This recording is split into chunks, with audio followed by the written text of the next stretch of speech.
Jim Frens and welcome to the Frens Podcast. I'm Antonio, and in this episode I had the pleasure to talk with the guy behind one of the most informative Italian YouTube channels about permaculture and regenerative farming.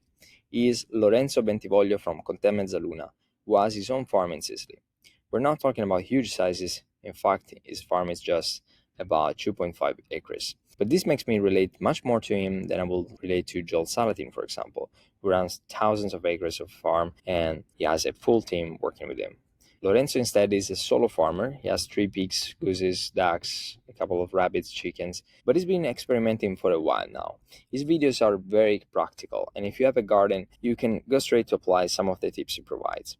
Of course, the channel is in Italian, but the interview will be in English so that I can share this story with a potentially different audience. Enjoy recording this episode, and I hope you learn what a racking house is, how to weatherproof a pond without using any artificial resin, what are the benefits of sectorized pasture, how he feels about death, and much more.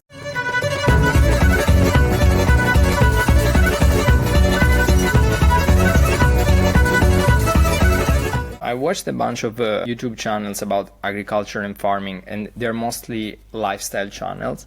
It means that there's people going around the farm, mostly sharing cool pictures and life insights. I enjoy them because they're very inspirational, but what I appreciate about your YouTube channel is it's very practical, and most of the time it's just you going around with your phone, I guess, and dispensing advices, tips on a specific topic. I would like that at the end of this episode, the listener could sense the same thing and get a very practical perspective on starting a farm or raising animals. But since you don't share your story very often on your channel, I would like to learn more about your backstory if you want to share how you get started. Hi Antonio, it's a pleasure to be here. It wasn't easy because all began when I searching a land for my family, for my children, because I need to prepare alternative future for my children. So the first challenge is find a good land. This is the first trouble.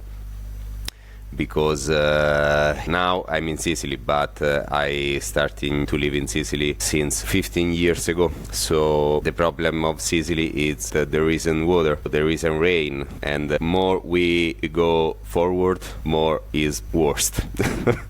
The first trouble was this, and I found an hectare, 10,000 square meters of land, but when I arrived there wasn't nothing, only spikes plants and a parking. I start to observe, start planning, start to design. Step by step I see which techniques or which systems, permaculture system, works in this type of environment, in the specific type of environment, because it's not normal Mediterranean environment, because it's a valley but is at 350 meters on the sea level. So in the winter we have frost, and in normal condition in Sicily it don't happen, but in the summer we have 45-46 degrees, extremely weather conditions. I must observe in the first time, and I try all the permaculture system that I see all around the world, in other permaculture sites, in USA, in Germany, in France. What were you doing before going to Sicily and starting this? I was a waiter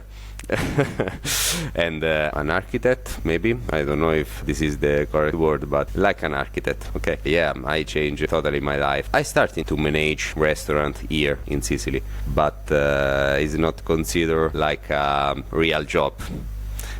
Try other ways. I buy a land, and I had my wife to have her job. She's a tattooer, so I help her to open a shop and help her like I can. And I started my permaculture site. But today it's already in construction, because with few money and few time, because during this period 2 of my 3 children born, and now coming the third, the time was never enough. Every day is different. And you said that you learned from Germany, US, and many other places that you have been, I guess. So what kind of experience were them?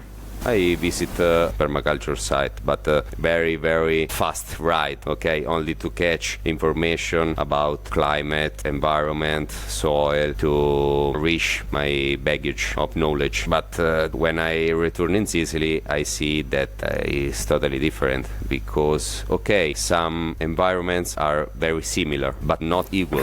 For example, which ones are the most similar to like a dry land like Sicily?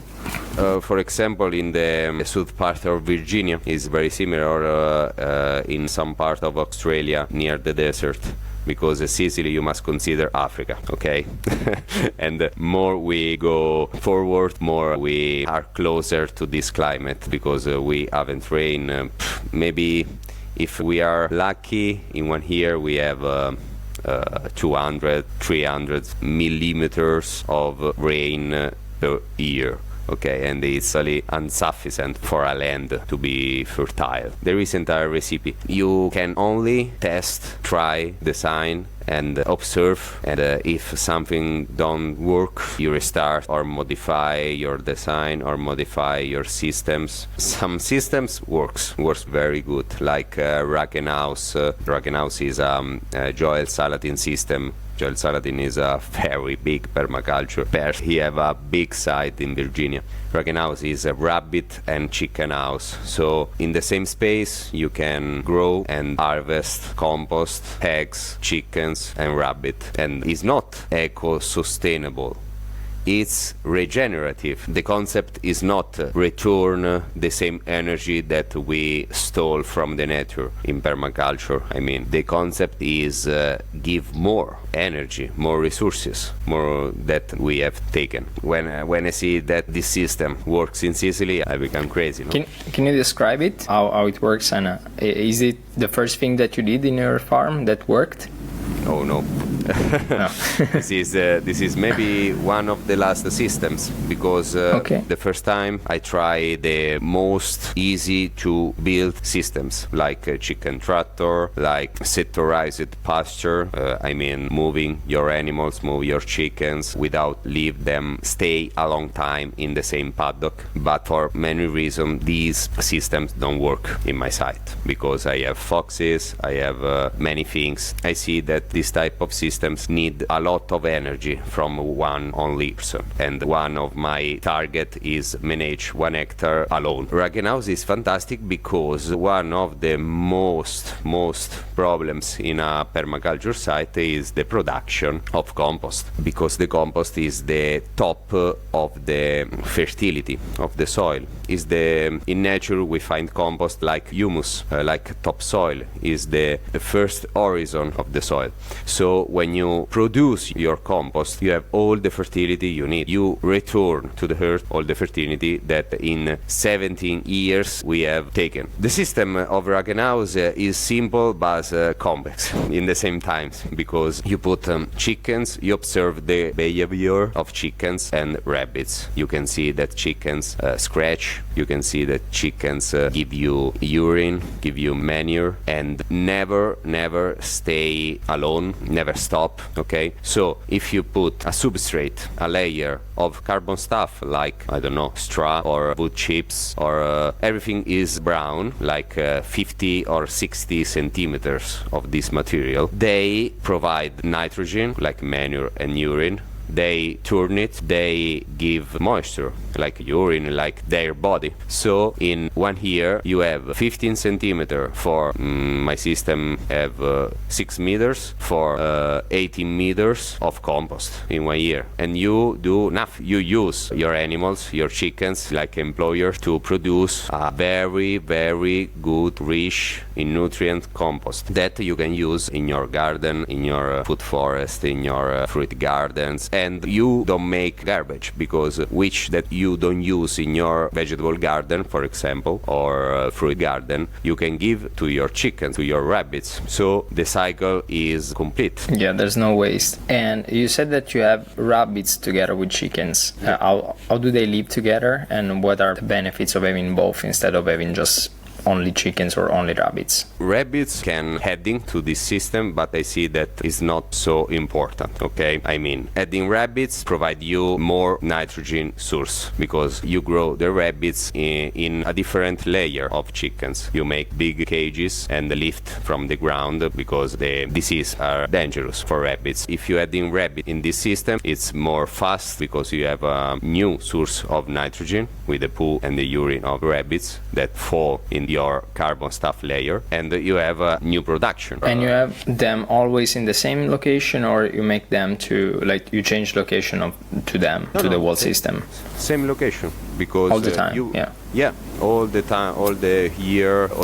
Because I watched one of your YouTube videos, you described that it's better not to have like chickens always in the same area because they tend to eat the same plants, like they favor certain plants over others. Mm-hmm. And so it's better like if you plan and move them around, maybe with the electric fence or things like this. Yeah, sure. But it's another system. I mean, in natural system, if you leave a lot of animals in the same space, they make damages because they compact the soil, they destroy the biodiversity. Alan Savory regreen the African desert with the sectorized pasture. He used a lot of animals in the very small paddocks, very small spaces, but move very fast.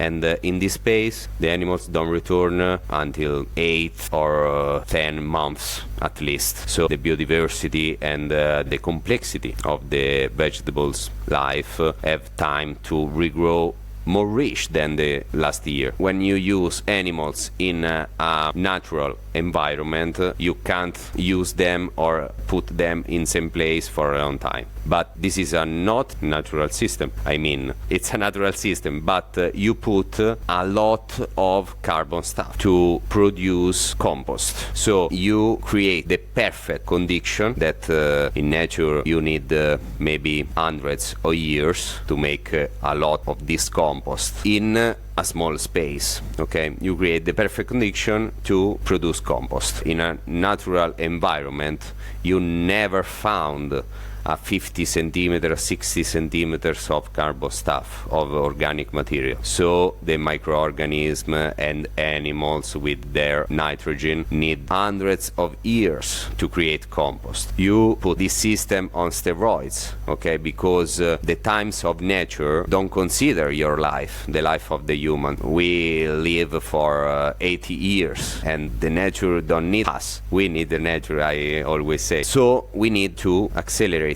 this process because we need that our environments return fertile, because without fertility we can't live. So I need the compost, I need the humus, because without this you must consider, Antonio, that in Contea Mezzaluna I find only 2 meters deeper clay soil. In this situation I must produce compost, and I must produce compost fast. So I observe the natural process of create compost, and I push this system because I need compost in maximum 1 year, and I need a lot of compost because when I have compost and I put in the top layer of the soil, is continuing the microorganisms and the life inside continuing to colonize the other layers. The process starts, and years by year I provide a good soil, a better soil in my site. And do you take the compost out of this system and use outside to fertilize some other crops that you have?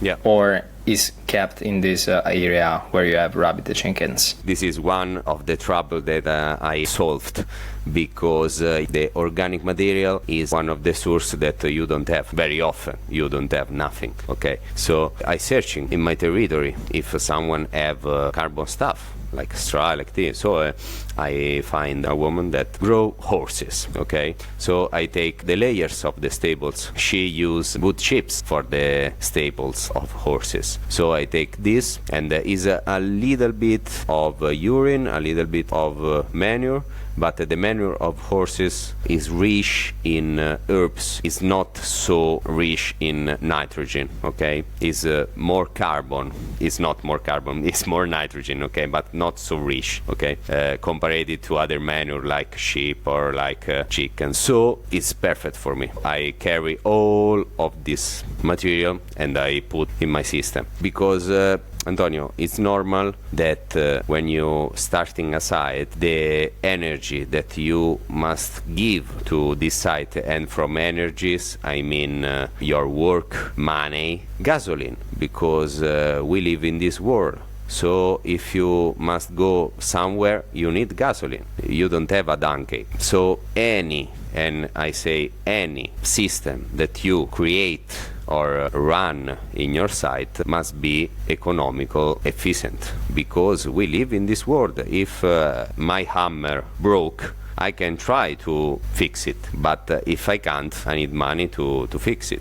So yeah, the self-sufficient is possible, but you must consider that self-sufficient must involve economical self-sufficient and food self-sufficient, hygienic, so produce your soap, energetic, self-sufficient. Do you manage to cover all the expenses based on what you do in the farm, or is still like you have other activities that helps you to finance this project? We are on the way. I mean, we starting maybe 2 years ago to have a gain to my site, because before compost I don't have production. We needed to produce something, and one of the most popular accuse of permaculture, or people give to permaculture, is that don't work, is not scientific, is an hippie system or science, you know. And the only way to gain something with permaculture is make courses. My very first challenge was show that this is not true. But also Joel Salatin, also Richard Perkins in Sweden, also a lot of permaculturist people in the world make their permaculture site economically sustainable, because it's connected. You can't run a small or a medium or a big site without money. The concept is, if you run a permaculture site, you go through the abundance of food, of wellness, of everything, okay? But in the way, you need money. And if something happens, the Armageddon comes, you have your little corner of paradise that provide you all you need. Yeah, even the idea of that you potentially can be self-sufficient one day, or that you can survive to the Armageddon, I think gives you like a certain freedom in the mind that I literally invite to you. And so what other animals do you have, and how did you incorporate them into the system? Like, how did you decide on which animals to incorporate in your ecosystem, and what's the role of each one of them? You already talked about chickens and rabbits, but I've seen you have also pigs and some other stuff, right? I used goats, I used sheep, I used pony, ducks, and goose, and turkeys. I tried in the past, but every day also now in the present, to learn everything I can. I try a lot of animals because I don't know which animals is the best to regenerate my soil. So how do you go by learning? You first learn like by reading, or you just say, okay, let's try to get all the animals I can and then see what happens? No. Of course, I always start with a lot of reading and visits other sites, visit other people, how to manage their animals, close my eyes when I see something that is totally destroyable for the nature, but I'm there for learn to 360 degrees. I mean, for disease or needs of animals, of which they can return us. I mean, not only meat or milk or like this, but work, for example, because nature use animals to fertilize the soil. So why we don't, or why we can't? Obviously, accordingly with their wellness, okay? But nature use animals, so I wanna use animals because animals have a very, very important element in the natural system to provide fertility, because manure is the best, maybe is the base of life, because nitrogen is the spark of life. You can have tons and tons of carbon stuff, but without nitrogen the process don't start. And you need 1 part of nitrogen and 30 part of carbon to start the process. So you need a very small part, but good nitrogen to start the process of composting and create life, create fertility. So animals were a very big part of my process of knowledge. And what did you learn about them, like for each specific one? For example, what pigs provide to you besides like meat and I learned from pigs that they lift. Goats jump, sheep push, and pigs lift. But I learned from pigs that they can impermeabilize lakes or ponds, like ducks, like goose. In fact, I use all these 3 type of animals in my lake, in my pond, because with a little bit moisture, they can impermeabilize to become waterproof a pond in any condition of soil, clay soil. What do you mean by making the pond waterproof? Like the pond is where the water is. So they leave some fat. When you need, for example, a basin, a lake, a pond in your site to harvest rainwater, obviously you need to dig a basin, a lake, okay? But you, in the most cases, this type of hole is not waterproof. So if you don't want to use a plastic layer or everything that don't permit you to plant some essences, some plants that can clean your water, like in my case, you need other solutions. And I see that these 3 types of animals, pigs, goose and ducks, make the same work. They move the earth with the noise, they push and step, they put in the ground their manure, so they step, manure, move, step, manure, move, and they create mud, essentially, in any condition of the soil, sand or clay soil. And this mud will become like a waterproof recipient for the water. Exactly. Okay, that's cool. Also, Joel Salatin used this system. He used hundreds of pigs, but it's the same and system. How many of them do you have? I've seen in the video you had 3 at the time of the video. Now, are they more? No, because animals comes in the systems in a specific ecological succession. There are steps of nature use to go from desert to a forest that they call ecological succession, and animals need very high ecological succession to don't become a limiting factor of fertility, because they can become important element to the fertility, but they mustn't come in the first steps of the process. For these ecological successions we find spikes plants, because they are the first that comes, that nature put in an environment to starting the process through the fertility, because animals don't eat spikes plants, and the spikes plants don't need a lot of water, don't need water really, because they have a spike leaf, so they can't catch water, and have very low transpirations because leaves are very thin. In addition, they have roots that crash the ground, so starting to aerating to prepare the soil for the next step, but they must be eaten from animals. So animals can't put in an environment only when we are a little bit more ahead in time, maybe 6 or 7 years in perfect conditions. Wow. And how do you source them, both in the terms of how you build your network to find the people to get the animals from? Of course, also seeds, but I think animals are more difficult to find, because seeds I guess you can find online. But if you're talking about animals, we're talking about, usually it's not people that is on internet, because it's different demography. They're probably old age, so they don't use internet. When I think about building my network, I usually think of going on LinkedIn or Twitter and reach reach someone. But for farmers and people who has animals, I don't think it's the same process. So you said that you came in Sicily 15 years ago, so I assume you're not a local there, so you have developed the network over the years. So how did you go about that? It was easy. In Italy, it's easy to make connections compared in other parts of the world, but especially in Sicily. If you starting to speak with your neighbors, they can advise you to maybe some pigs growers or a sheep shepherd that give you some manure. Maybe it's not perfect because it's mature, so it's not very rich in nitrogen, but it's a start. So you have some organic material. Or maybe you meet this shepherd and you speak your trouble with them, and they say, I know my friend that, and the network built like this in Sicily. So the friend of friends, no?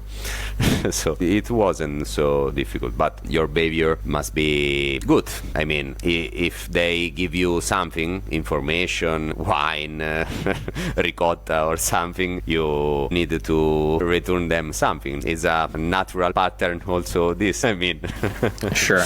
And about choosing which animals to get, for example, using specific breeds over some other, for example, like the ones that are the best for the territory you are, it still happens naturally because someone else recommended to you, or did it happen also that you read about some species that comes from like abroad and you wanted to bring into your farm? In this specific case, you need to study, because if you are in a certain environment, it's not sure that the people or population of there know the perfect breed for this territory. In Sicily, for example, I must study the perfect breed, the autochthon breed of Sicily, because they are more strong when you speak about disease or environment or climate, okay? But sometimes, and I say sometimes, it's not the perfect solution for you. For example, in Sicily there is a specific breed of chicken, a lot of breed of chickens, but a specific that they call coronata, crowned, okay? Crowned chicken. And is very good in lay eggs, and is strong, resists very well to the climate, hot, warm, and blah blah blah. But it's not perfect for me, because in the same space I must optimize all the elements of my systems. So if I give food to a chicken that provide me only eggs, it's not perfect for me. I need a chicken that provide me meat and eggs. So I need a breed that become big and lay eggs. So I started to the crowned, Sicilian crowned chicken, but now I starting to reproduce, propagate the breed that I found in England maybe, that they call Amrock. Amrocks, it's white and black.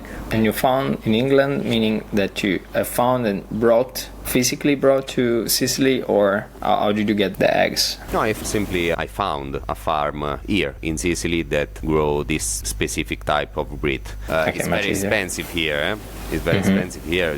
One chicken of this cost me 35 euros because it's not local. So, but the goal is take one male, maybe 2 or 3 females, and make your eggs. Yeah. So, and how much of the food that you consume comes from the food that you produce? And of course in your family, if you can give us some percentage. From now, 2023, I produce the 75% of food of my family, and also maybe 90% of soap for my family. I told you, Antonio, it's a process, because animals need a specific environment, but animals need food. If you can't provide from your land, you must provide by money, because you must buy. And I don't want to have compromises by the quality of food that I give to my animals. I want good food, and the good food also for animals is difficult to find.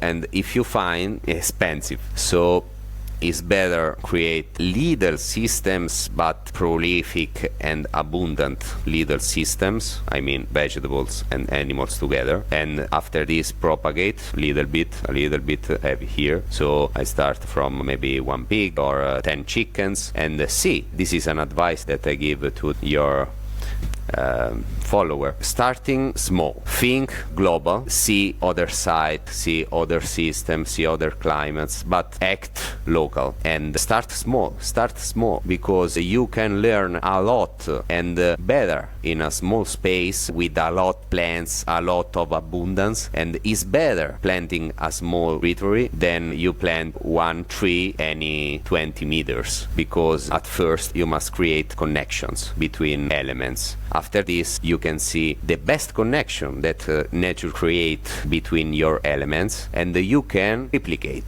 this because you have seen that works. So act local and small and replicate. You can change, you can improve, you can try new systems, try adding new elements, but you have a core when you can return when something don't works. So if you want to start a permaculture site, start small, because you don't need a lot of money to start, but you need money to start. And time, I guess. Yeah.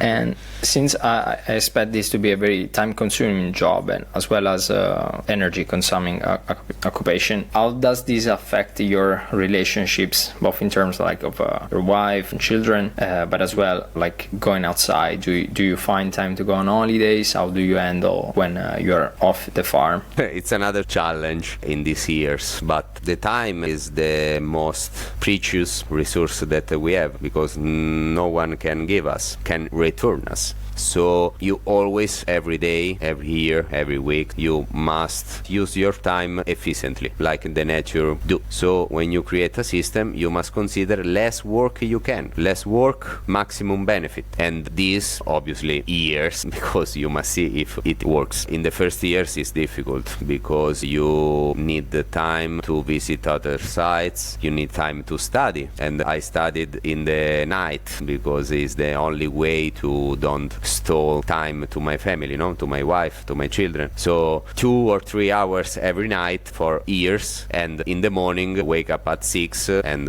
try which I've studied, which I have learned in permaculture courses, good permaculture courses. A problem in permaculture world is that many people say you that they are teachers or can teach you everything about permaculture, blah blah blah, but there is only one organization of permaculture, because which Bill Mollison found, PRI Australia, so Permaculture Research Institute of Australia. This is the main. And you've been there to study, or is like an online course? What do you recommend to get started in learning? Depends to your situation. I have the fortune to find PRI teacher in Italy, in Sicily. So when I learned this, I immediately go to this course. I don't see the price, because nothing is comparable to one flight to go to the Australia or another. I was very lucky, because the course cost very few money, maybe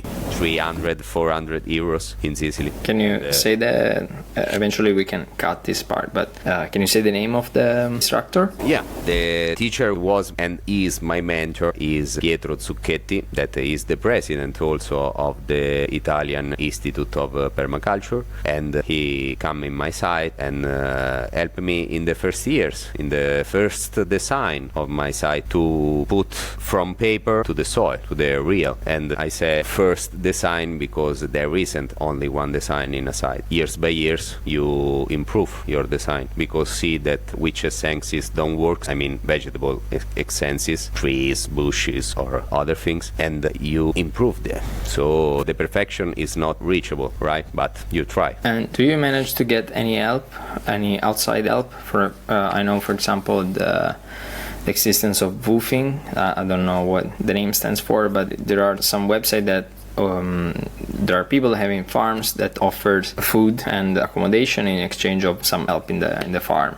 Do you try anything like that? Yeah, I started with woofing in the website Workaway, and I host a lot of people, guys, girls, and it was fantastic, because maybe one of them, a girl of them, Linda, remained with us for 1 year and more, because I provide there a little wooden house, because the only accommodations that I can provide to my workers in the last years was only tents or maybe a camper, because money are few, but it was very, very good experience. And it's an exchange, You give you your information, they give you theirs. And now I must stop with the hosting because after the tornado that comes to Contea, I need to manage better the accommodation, the systems. And I said you, Antonio, every day in a site is different. So if an event comes, you need to modify something because, for example, this tornado pull out the roofs or kill my chickens because my Racken house was open. It's not like Joel Saladin Racken house was open because it's more cheaper and blah, blah, blah. Okay. But now I see the problems of this system. For now, I need something that protect me from the wind and from the hot temperature in the Sicilian summer. So I need to plant a forest. I need to plant a wood. I need the first higher level of wood forest but must be fast and must give me many functions that he can give me. So I choose Robinia pseudoacacia. That is a nitrogen fixer. Bees like it and is very, very fast. But is not so infestant. Others don't permit you to cultivate nothing under them. Robinia, no. Robinia give you firewood, give you nitrogen fix, need you flowers for bees, give you food for your animals because fava, the fruits of the robinia, is a very good protein supplement for your chickens or animals in general. So for now, I need to protect me. After this, I can think to construct a new structure for workers or something else. And speaking of sad things, how do you deal with the death of animals, both for slaughtering them or like when this kind of accidents happens, and how did it change your relationship with human death? Really, nature changed my vision with death and life, because death belongs to life and life belongs to death. I mean, if you start a farm, you must consider that you have death, not every day, but very frequently, okay? So after you take care to your animals, to your plants, to your pigs, to your chickens, to your dogs, to your cats every day and give them a name, you know that or they die for events occasionally, or you must kill them, because if you need animal protein, you need to kill them. For me, it's a natural pattern. It's a natural pattern, but for me, it's sustainable because you don't kill all of them or most of them. You give them the best life you can for the whole life they can live. But to the end, after 5 years of chicken, you need to store this energy in the best way you can. And the best way you can is not put in the compost. The best way you can is return faster in the cycle, so your energy can produce more compost and your body produce other manure. So for me, Antonio, it's a focal point. For me, consider change of energy. It's not a death of life or kill a life. It's a change of energy. But also for me, when I die, I want to be buried in my site, because I must return. I want to return to the nature. It's a life cycle. I want to become compost. I want that worms eat me. Okay? Because it's a natural pattern. Also, if some chickens death occasionally in my site, I put in the compost, because when a chicken die, you can't eat because you don't know which disease they took. So it's better leave them to the microorganism. They know what they must do. So, but if I need a pig, because if I kill a pig, I have food for all my family for 1 year. I remember that you have small pigs, and still one small pig provides you that much food? The smaller animals eat more than bigger ones. For example, elephants eat less than a mouse compared their weight. So to provide a good regenerative sectorized systems, I need animals that eat fast more, so I can move faster. They must eat more than others, so they can be more fat. If they are more fat, they provide me more energy when I'll kill them after years.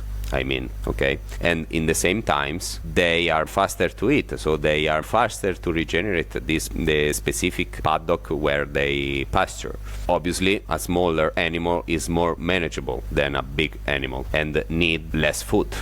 Eat more, but need less food. So it's more manageable for 1 hectare of site. Still have the same amount of land as in the beginning. So 1 hectare, it's about 2 acres, I guess. 1 hectare is a little bit hardcore mode, especially if you have 2 meters of clay. But it's the best I can find. It's better more land than less, because when it's your, at least if you don't touch your land, it's better that live to conventional farmers. So your land is starting to regenerate alone. They take hundreds of years, okay? But at least don't continue to be poisoned or scratched. So my advice is starting 5,000 square meters. For me, for a family of 3 or 4 people is sufficient. But you don't have beef, right? No cows? No. No dairy? Absolutely Okay. no. Well, dairy, maybe yes, because of the goats. Yeah. Okay. If you wanna grow animals, need land. Okay. 1 hectare is minimum for growing 1 goat, 2 goats, or 3 pigs. More, no, because it's not sustainable. How many of the animals you have live together? Not divided by any fences. So let's say sheep and pigs together or something like this, except for chickens and rabbits. Tried a lot of consociation, not only with the vegetables but also with the animals, and to put in the pasture first herbivores and after chickens to follow the natural pattern. I don't know if you ever seen birds after herbivores in Africa to clean the poo, clean the manure, and clean the body of the herbivores, and works. I tried and works, but not works for me because need a lot of energy, because chickens don't care of electric wires because they pass through heat. They need the electric fence, and the electric fence to be moved alone take a lot of hours, a lot of time, and I can't stay 2 hours to move every day, so it's not a system that I can continue in my site. I speak about electric fence because also this is a natural pattern, because mimic the predators, because the predators in the nature take animals together and in a small path, and the only way to live is eat everything they find and move fast. So the sectorized pasture is a system that take inspiration from this system. Electric fence have the function of the predators. So take all the animals there, and you must move to open the electric wires or move the electric fence. Also this type of consociation I tried, and I see that works very well. Goose and ducks with the chickens, because goose protect from flying predators. Ducks clean the chickens from parasites under the feathers. They love proteins more than chickens, and they have the pigs especially to searching parasite under the ground, under the swamp, or under the feathers. Another consociation is pigs with the chickens, with the ducks, with the goose, because make the same function. So fertilize, but pigs are more efficient of chickens, so you need and you must move faster than chickens. Okay, and now I want to ask you about your YouTube career. When did it start, and why did you go about that? And if you got some feedbacks, for example, for your listeners, and maybe they helped you improving on the processes. This was another challenge for me. In the first period, starting for fun, create connection to give to others something that I don't found. So information in Italian language, without feeling a teacher. I only record my experience day by day in the first days, in the first months of my site. After 2 or 3 years, maybe, I see that the channel grow alone without nothing, without my... When are we talking about? Like 15 years ago or a bit more recently? The channel started to grow 3 years ago. Okay.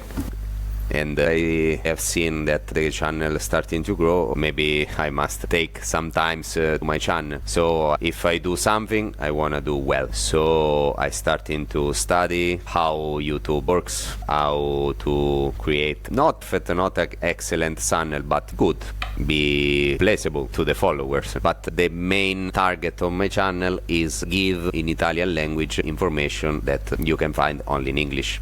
And also, even in English, it's a bit scattered as the information is not like your channel is very well organized, because you have first you have sections. I don't know if you did the sections or someone else did, but like based on the animals or some specific topic. And also what's missing is that the tips can be very general, like this kind of animal works with this other animal, or the general principle are kind of similar, but the fact that you are local, as you said, provides insight specifically to Sicily, and you can expand a bit for Italy, but it's interesting because you can see like some information for that region. It would be nice to have this kind of information everywhere in Italy, because every land has its own insights, and it's interesting to study. Also, for example, someone can think, oh, I want to start my own farm, but where is the region I should move to minimize the amount of labor I need to do? And maybe having this kind of information, I think, is a treasury for everyone. Yeah, it was a very good goal. In fact, the hope is this, maybe someone in some part of Val d'Aosta or start permaculture site and make a YouTube channel. So, is there a network of permaculture guys among Italy that you are connected with, or you are on your own except for your mentor? No, a lot. The net is very, very rich.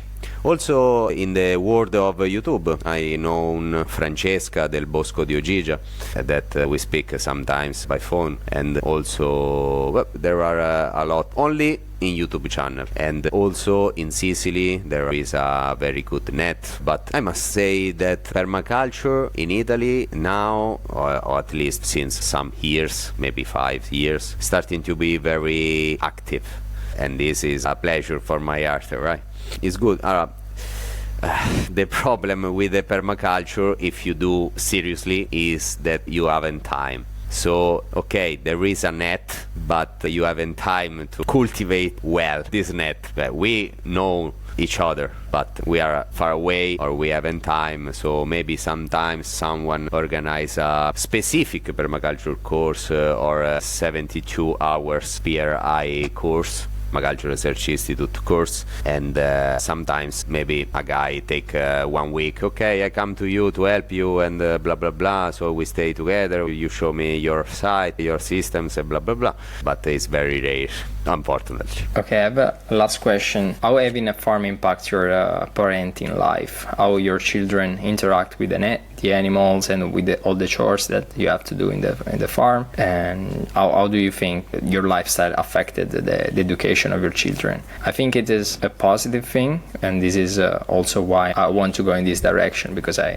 plan to have children in the future, so I think this could be something good to give to them as well. So I want to know from you that you have already experienced this. A lot. It was a very positive influence of my children. They know not everything, okay, but they can recognize spontaneous vegetables in the wood. They can recognize insects. They know that potatoes don't grow outside of the earth. And I know my friend, 40 years old friends that that don't know this. Okay, it's very important for me, because I grow in the farm of my grandpa for some years, not a lot, not many, but it was very important for me, because teach me to make things alone, to use mind, to use intellect, to be smart in many situations. So for me is fundamental grow my children in my farm. We unfortunately now don't live in my farm, we live in the city, because always money.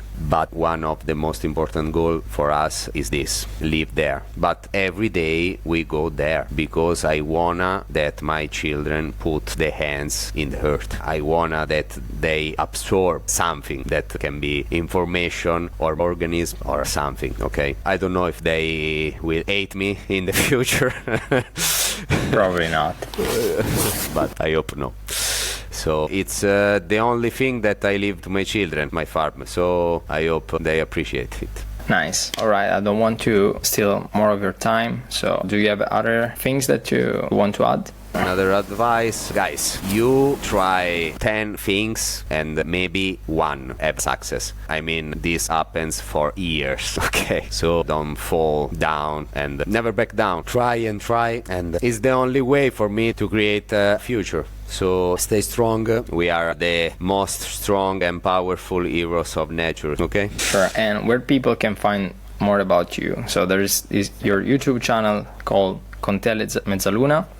Mm-hmm. Anything else? Any other contact, things that you want to promote? You can find my YouTube channel like also Half Moon Shire or Contea Mezzaluna if you want. We have a website, it's the same name, Contea Mezzaluna, and we organize a PRI design course of 72 hours in October. And if you need the information, you can find my contact in my website. Do you already have a specific date? Yeah, the course is starting at 14 October and finished to 22 October. We touch any type of topics that we can, especially design, so how to have permaculture eye to see the natural patterns to replicate in your site. Okay, and it will be in Italian, right? Yeah. In Sicily. Yeah. Okay. All right. Thank you very much for your time. It's been a very nice conversation, and I'm looking forward to publish it and maybe to visit your place in real life. It's a pleasure for me. Okay. Thank you, and keep going with what you're doing. I really appreciate it. Thank you to you, Antonio. Bye. Bye.